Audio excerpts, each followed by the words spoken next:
world-class postal service.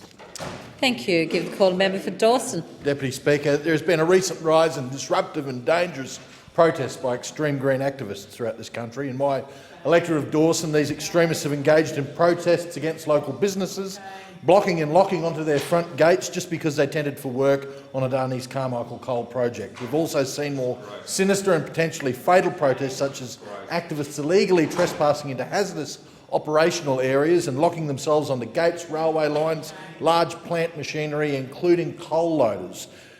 This follows attempts to delay and upset the progress of the Carmichael coal project through various legal challenges to ministerial decisions over the years. In order to prevent these absurd protests from harming Australian industry and endangering workers further, I went to the Nationals Federal Council over the weekend and moved some motions which are now National Party policy.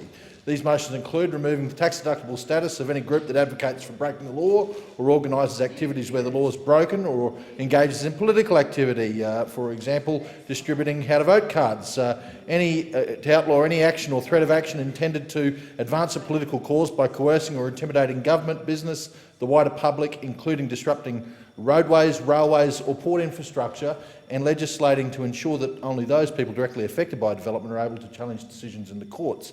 I'll be pursuing these National Party policies within the Morrison Liberal National Government to stop these crazed green protesters from harming industry and hurting workers and local jobs.